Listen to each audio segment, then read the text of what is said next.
Miren, vamos a ver, me invitaron esta noche para hablar sobre anatomía radiológica del cráneo. ¿Por qué decidí esta ponencia ahorita? Porque hay muchos detalles que pasan presentes acá y porque la radiología, o sea, más bien en el medio radiológico, se ha olvidado mucho de la placa simple. Mucha gente no le está entendiendo la placa simple.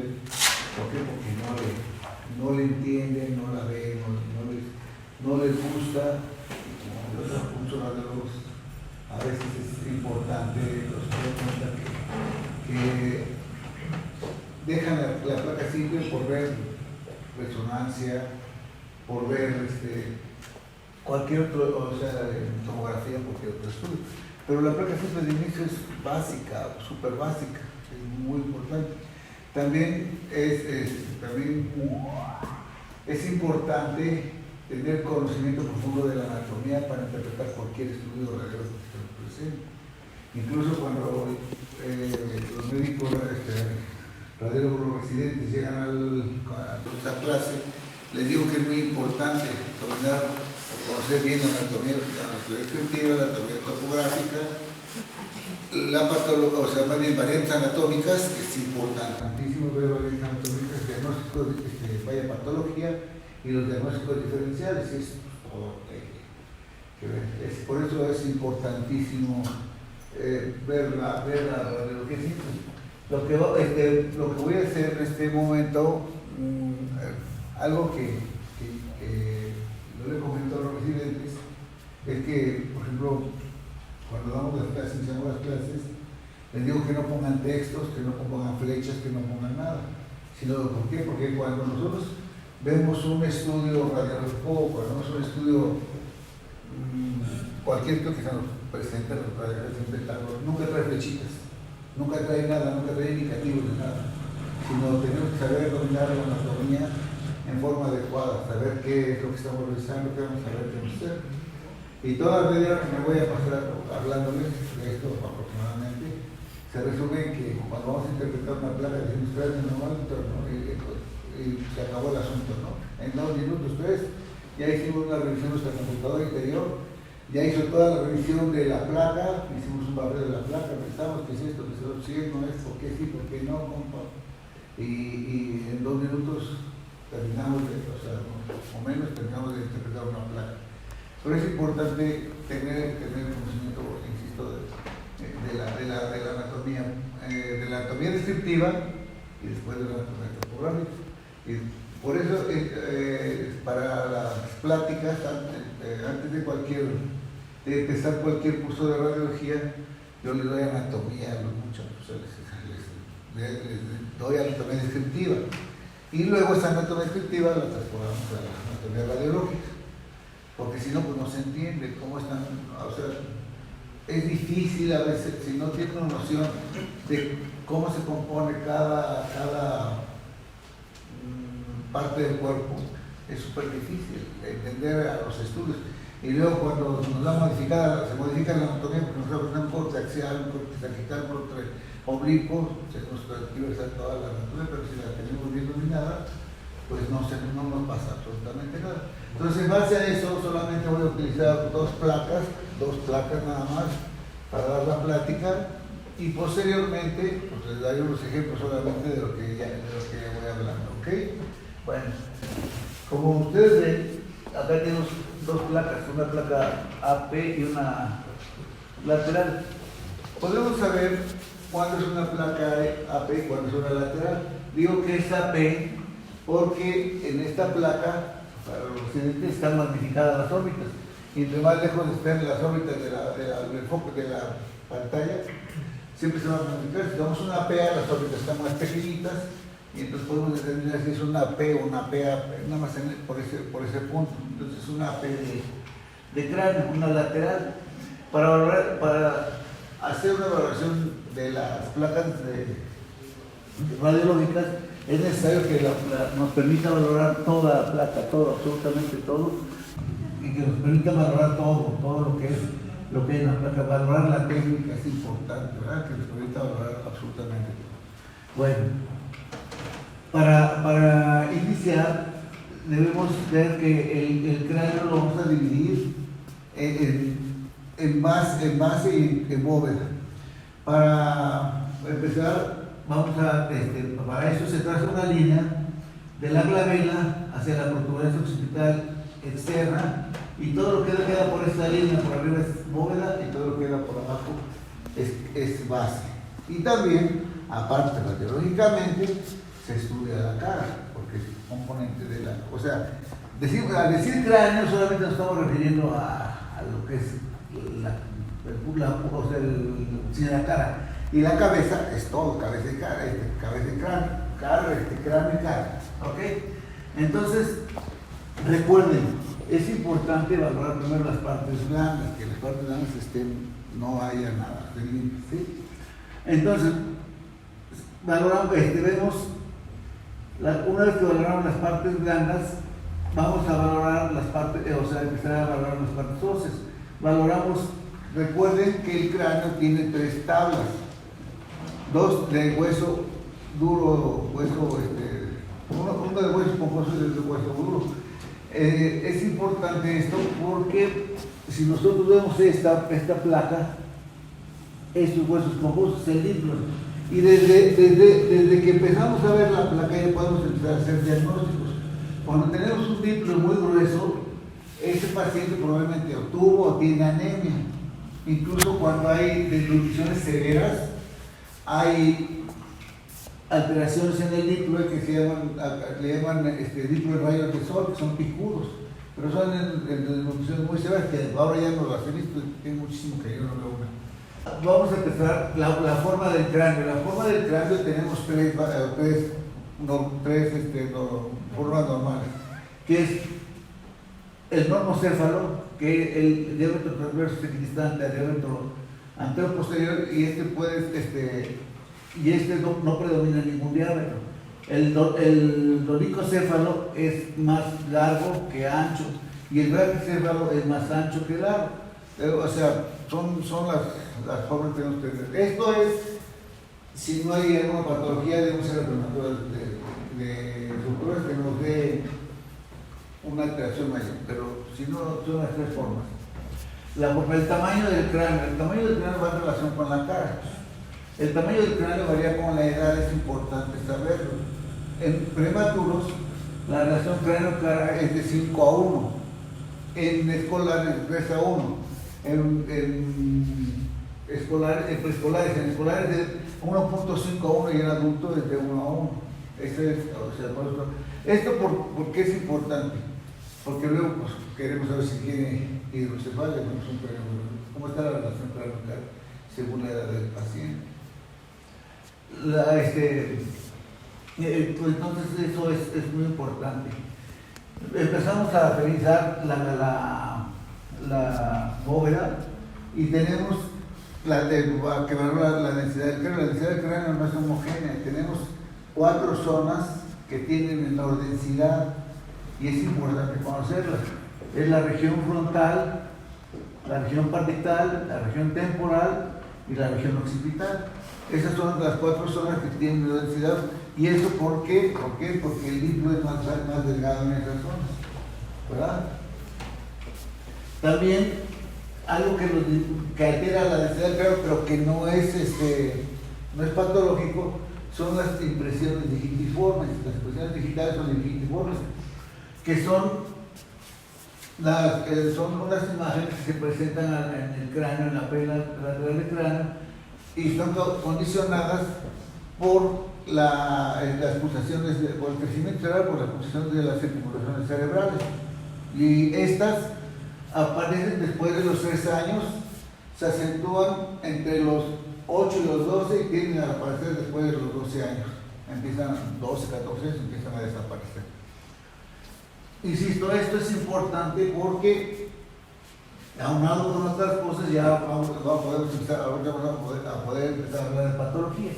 Otra cosa que es también normal que tenemos que tomar en cuenta son los agujeros parietales. Estos que están acá son los agujeros, tienen sitio anatómico específico y por ellos pasan venas emisarias. ¿Por qué los tenemos que conocer? Para no confundirlos con lesiones líticas o problemas que pueda tener un paciente. Hay que tenerlos en cuenta siempre. Eso es la única, pues es que no es patología, la única variante o la única causa que aumenta la densidad del cráneo y que sea patológico es la hiperostosis frontal interna, que es el engrosamiento de la tabla interna del cráneo, crece, gruesa, y entonces nos da un aspecto aborregado. Y lo vemos en esta zona y lo vemos en esta zona. ¿Qué importancia tiene conocer esto? ¿Qué importancia tiene que nos conozcamos que existe el hiperostosis frontal interna? La importancia de esto es que si nosotros tenemos una imagen hiperdensa que invade la línea media, esto que están viendo acá, vamos a hablar después del lado del cerebro. Por lo tanto, si vemos una imagen de mayor densidad, tremores irregulares, incluso con venas de drenaje gruesas, podemos pensar en un meningioma. Pero si vemos la hiperostosis frontal interna, la hiperostosis frontal interna nunca invade la línea media, siempre va a estar la línea media libre de imágenes que la puedan invadir, pues. Por eso es importante conocer estas estructuras. La hiperostosis frontal aparece en personas con enfermedades sistémicas y mayores de 50 años. Después de los 50 años empiezan a aparecer, antes es difícil. Entonces, es importante esto.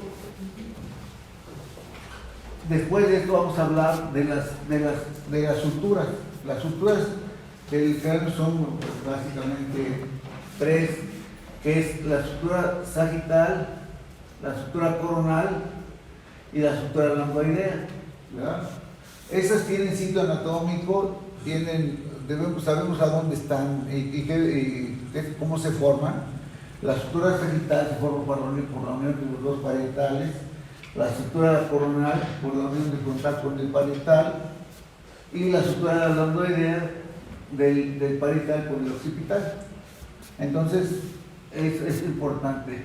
Tienen, en este caso aquí no la vemos, pero las suturas tienen bordes aserrados y tienen esclerosis perisutural, o sea, una margen blanco, se puede decir. Si lo podemos ver, aquí se verían las imágenes. ¿Para qué nos sirve esto? Esto nos sirve para no confundirlo con fracturas. Sin embargo, tenemos 4 imágenes o 4 suturas que pocos conocemos y que normalmente cuando persisten o cuando existen se confunden con fracturas. Yo he visto muchas interpretaciones que son suturas normales, pero las dan como fractura. La primera sutura que aparece, o sea, que vemos es la metópica, que es la frontal, que puede persistir hasta los 4 años. La segunda sutura es la mendociana, que se ve en niños en esta imagen. Y cuando tienen traumatismo, si ven estas imágenes, normalmente las dan como fracturas. Y el ensayo conocer que es la sutura de Mendoza, o sutura mendociana también le llaman. La otra son los huesos gordianos que aparecen en el medio del bregma. Y la tercera, la última, la cuarta, es la sincondrosis esfeno-occipital. La sincondrosis esfeno-occipital es la que se forma, la sutura que se forma entre la lámina cuadrilátera del esfenoides con la apósito basilar del occipital. Cuando están separados, cada uno tiene su nombre, cada estructura tiene su nombre, la lámina cuadrilátera del esfenoides y la apósito basilar del occipital. Cuando se unen, se fusionan, forman el clivus, es lo que nos da el clivus, donde se aloja el bulbo rapido y el puente. En esta parte, aquí está el clivus. Bueno, esas son las suturas. La vascularidad cerebral, tenemos vascularidad venosa y vascularidad arterial. Entonces, la vascularidad es importante conocerla. Los vasos también empiezan a aparecer después de que cierran. Las suturas van a cerrar hasta los 20 años, pero se calcifican hasta la edad, o sea, los 50, 60 años se calcifican. Pero Las fontanelas, acuérdense que la posterior puede estar cerrada al nacer o puede cerrarse a los 6 meses, es normal. Y la anterior cierra hasta los 18 meses. Entonces, cuando las fontanelas cierran, empiezan a aparecer las impresiones vasculares, empiezan a aparecer las impresiones digitales, empieza a aparecer todo lo que les estoy mencionando en este momento. Si hay un cierre prematuro de las suturas, se llama craneosinostosis, o sea, es un cierre prematuro de las suturas, y entonces nos da moldeamientos severos del cráneo, ¿verdad? Bueno, entonces, como dice, cuando cierran las suturas, después de los 3 años empiezan a aparecer los vasos. Tenemos vasos venosos y vasos arteriales, y los podemos distinguir. Los podemos distinguir porque la arteria que vamos a ver normalmente es la meningia media a nivel de la silla turca. La meningia media, que es rama, acuérdense, es rama de la maxilar interna, que es a su vez rama terminal de la carótida externa. Si nosotros, las arterias tienen una característica que son gruesas abajo, se van adelgazando como se alejan del centro y se van ramificando, se dicotomizan. Las venas son más gruesas arriba, llegan a un lago venoso y se adelgazan hacia abajo. Y aparte, tienen esclerosis perivascular, igual que nosotros. ¿Esto para qué nos sirve conocerlo? Nos sirve para también no confundirlo con fracturas. Por ejemplo, aquí tenemos esta imagen, nosotros tenemos, no sé si la logran ver, tenemos esta imagen acá, veanla. Si este paciente tuviera antecedente traumático, pensaríamos que fuera una fractura. Pero pues no se rompe, aquí no tenemos imágenes, es un vaso, pero vean cómo llega hasta el lipo. No sé si lo logran alcanzar a ver, pero es una imagen lineal que puede ser confundida con fractura. Pero si le ponemos atención, tiene esclerosis perivascular y está dicotomizado el vaso. ¿Ok? Una vez que revisamos la forma, el tamaño, la densidad, que revisamos las suturas y los vasos, tenemos que revisar todas las estructuras que tenemos en el cráneo, por lo cual vamos a, como yo le decía, no hay que valorar todas las partes blandas, es muy importante, y entonces vamos a empezar a valorar las estructuras óseas que se nos presentan. Ya que terminamos de valorar esto, ya valoramos la bóveda y vamos a valorar la base. Acuérdense que la base se divide en piso anterior, piso medio y piso posterior. Cada tiene sus límites. El límite posterior del piso anterior es el anterior del piso medio y así, ¿verdad? Entonces, nosotros les comenté que tenemos que conocer perfectamente bien la anatomía de los huesos para que podamos entender lo que estamos revisando. Por ejemplo, acá tenemos el frontal, llega hasta acá. Todo esto es la escama del frontal, es la rama vertical del frontal. Y esto que está aquí es la rama horizontal del frontal, que va a formar el techo de las órbitas. Entonces tenemos la escama del frontal y la rama horizontal que forma el techo de las órbitas. Estos son los dos techos de las órbitas, y aquí tenemos una línea que se llama plano esfenoidal que va a terminar al tubérculo celular. Nosotros, mucha gente, que empieza, piensa que esta es la silla turca y este es el plano esfenoidal. La silla turca es esta, este es el piso de la silla turca. Esta es una línea muy pequeñita que está ahí. Ese es el piso de la silla turca. ¿Ven?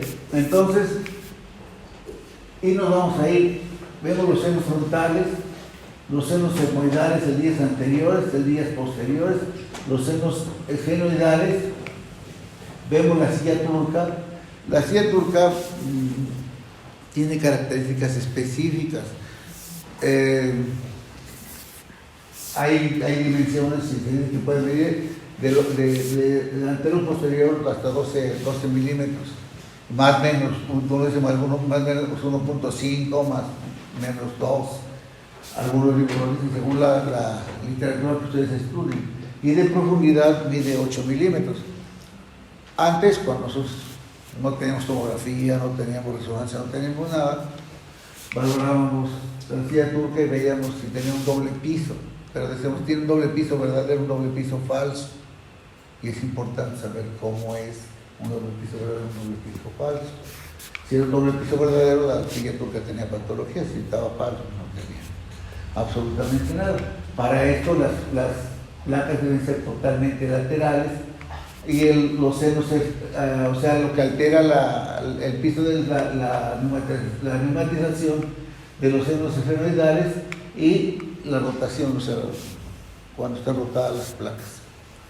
Entonces, vemos aquí la órbita, vemos el seno esfenoidal, aquí vemos las mastoides y ven aquí, esta es la cavidad glenoidea, aquí está el conducto auditivo externo. La cavidad glenoidea es la pared anterior del conducto auditivo externo. Recuerden que por ahí pasan dos nervios importantes, que es el facial y el estatoacústico. Entonces, ¿qué importancia tiene esto?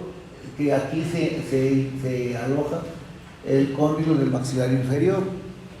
Por eso, como aquí tenemos la zona de equilibrio, les comento siempre, cuando le pegan al boxeador acá o acá, esto choca con la pared anterior del oído y afecta el estrato acústico y se cae, después se noquean a los boxeadores, a la gente, ¿no? Se pierde el equilibrio. Aquí vemos el seno frontal, el seno maxilar, vemos el maxilar superior, el maxilar inferior, la rama transversa del maxilar, el ángulo del maxilar inferior, vemos la rama ascendente.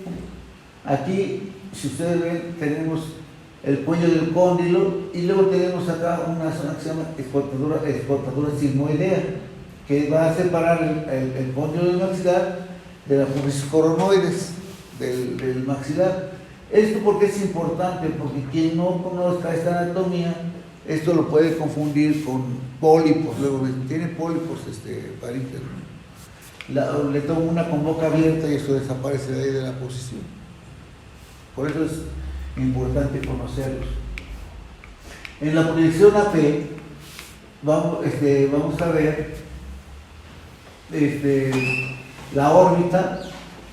Vamos a ver esta línea que está acá, se llama línea nominada, o también es el ala mayor del esfenoides.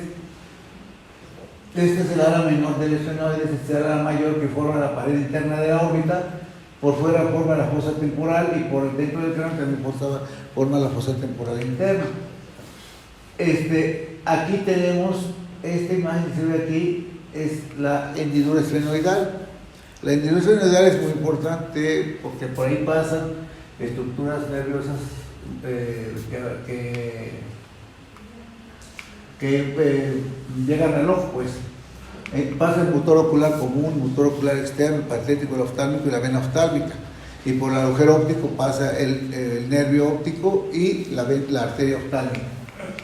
Aquí tenemos las encías esfenoidales anteriores, las posteriores y las encías esfenoidales, los cornetes medios, el hueso malar, los senos maxilares. Aquí tenemos el maxilar superior. Esto que vemos aquí es la buxodontoides del atlas. Y esto que vemos acá son las máxilas laterales del atlas. Esto ya lo describimos. Es el maxilar inferior con las ramas ascendentes. Dejé esto al último, esto, porque también tenemos que valorar en el cráneo las calcificaciones. Normalmente se dice que hay 6 calcificaciones normales, o sea, que pueden ser variantes anatómicas que nos sirven para no confundirlos con patología que calcifican el cráneo, como son, aquí vamos a encontrar los plexos coroides, la vértebra de la pineal, el ligamento petroclinoideo, el ligamento interclinoideo, la calcificación de los ganglios basales, la calcificación de la hoz del cerebro, la calcificación del tentorio, que esta es una línea igual que esta, pero aquí se dice que tiene forma de V invertida, o esta misma línea se proyecta acá, pero en forma diagonal, o sea, diagonal. También llega a calcificar el cristalino, llega a calcificar el sifón carotídeo. Todo eso son estructuras que debemos saber valorar para que no las confundamos con lesiones.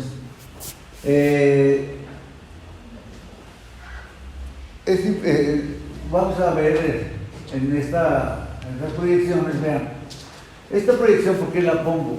Esta es una proyección que parece una TAM, parece una Cadwell, pero la traje porque me gustó la proyección que estamos viendo. Este es el hueso occipital. Y el hueso occipital, como todos los huesos, tiene sus características específicas. Si ustedes ven, tenemos dos crestas, una vertical y una horizontal.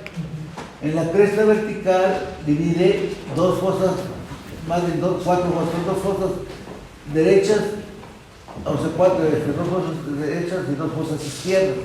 Y la cresta transversal divide dos fosas inferiores y dos fosas superiores. Pero ¿cuál es la importancia de esto? Que en esta zona donde está, en la línea transversal, se inserta la hoz del cerebro. La hoz del cerebro se inserta acá, corre por las rocas y va a terminar hacia las clinoides anteriores, hacia el dorso de la silla turca. Entonces, todo lo que está por arriba, o sea, por abajo de esta línea es infratentorial, y todo lo que está por arriba de esta línea es supratentorial. Por eso son clasificaciones que utilizamos para la patología cerebral, ¿sí? Entonces, pero también las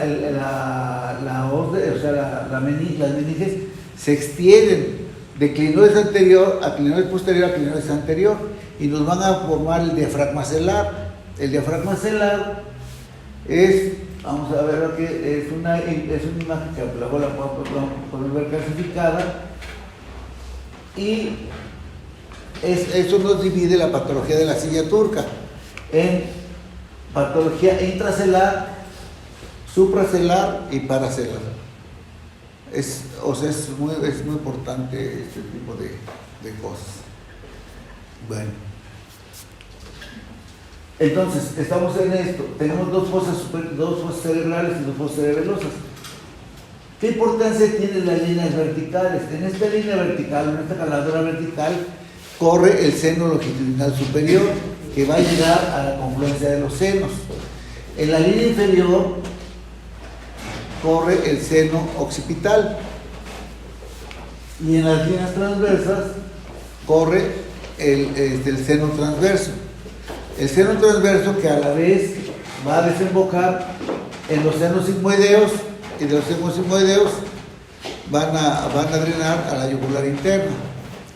Es importante porque aquí se confluye, aquí está el drenaje venoso del cráneo, de todo el cráneo. Acuérdense que tenemos drenaje superior, drenaje interno, medio, y el basal a nivel de la base. ¿Cómo se lleva a cabo el drenaje? En la parte superior, aquí viene el seno longitudinal superior, llega acá y se va la sangre hacia los senos transversos. De la parte basal, se drena por acuérdense que tenemos las venas basales internas y las venas cerebrales internas y las basales de Rosenthal. Estas se juntan y van a dar la vena de Galeno. La vena de Galeno a la vez se une, se fusiona con el seno longitudinal inferior, y van a dar el seno recto, van a formar el seno recto, y el seno recto va a desembocar a la confluencia de los senos. Luego, en estos senos también tenemos los senos petrosos, el petroso superior y el petroso inferior, los cuales el petroso superior desemboca en el seno sigmoideo, y el inferior en la vena yugular interna.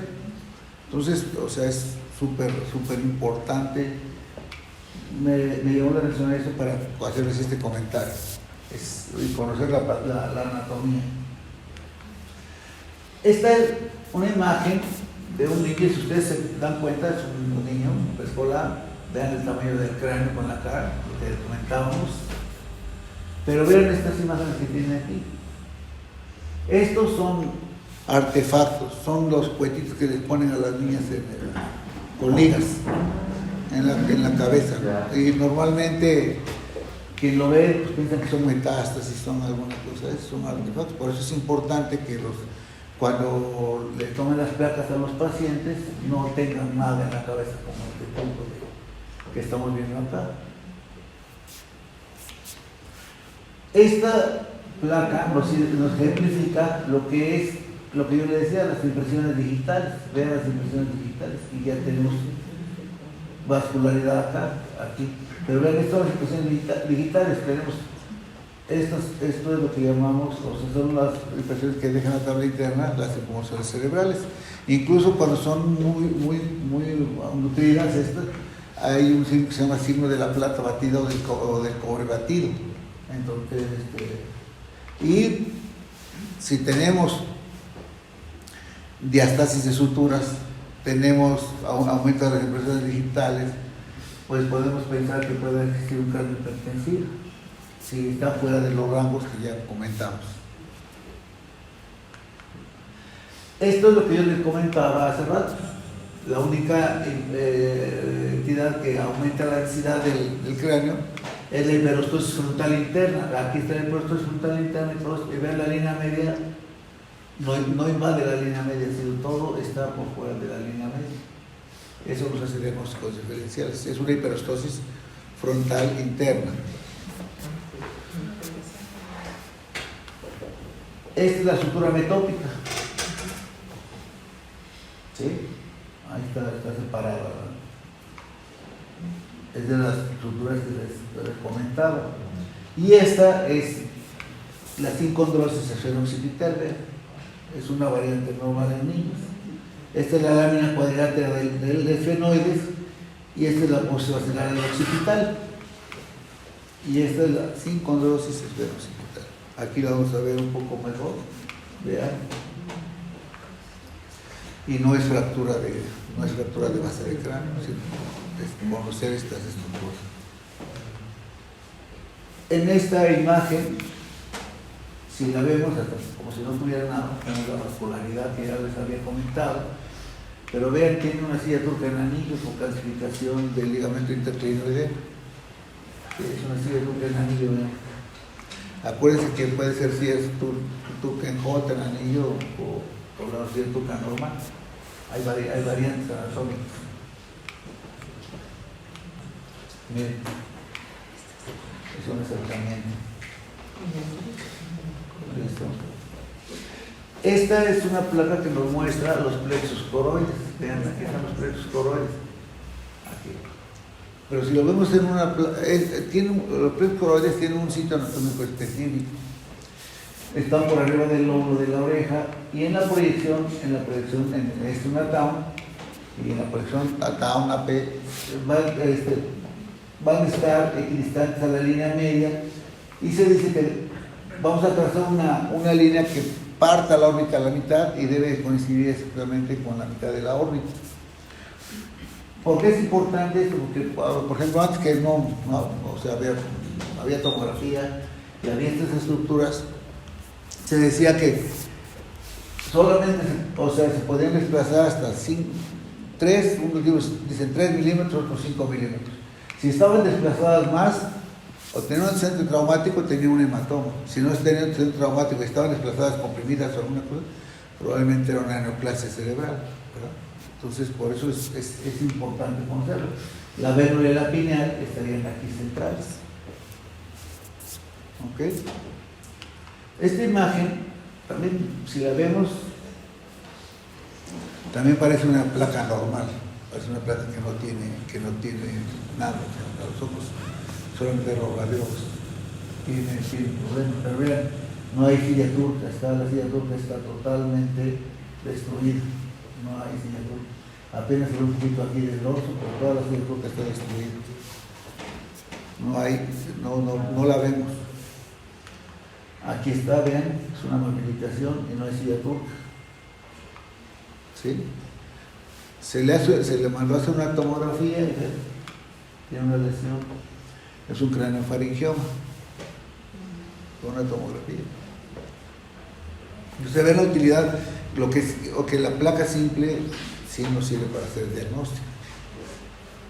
Después, esta otra proyección que tenemos acá es muy importante también a los ojos de la gente. La ponen y dice, es normal esta placa, no tiene nada. Todos la verían como normal.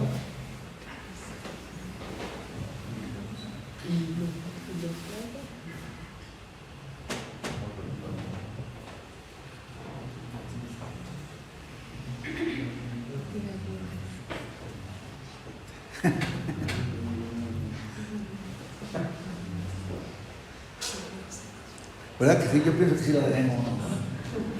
Pero vean, no, doctor Rafael. Bueno, ustedes no, pero los demás sí.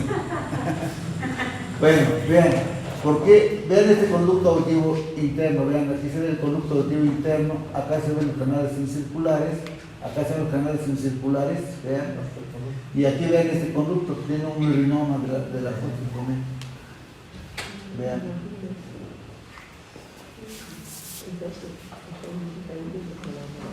Ahí está, miren.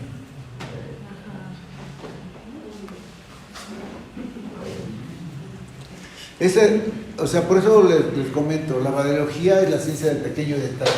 Un pequeño detalle como ese es un gran diagnóstico, un diagnóstico enorme, que no lo vemos en las placas, o sea, normalmente no lo valoramos. Alguna vez un doctor nos puso una placa similar, pero tenía un urinoma en la hendidura estenoidal. La hendidura estenoidal estaba destruida, pero pues nadie la vimos. Pero había un urinoma en la hendidura estenoidal. ¿Qué es esto? Y bueno, gracias. Eso.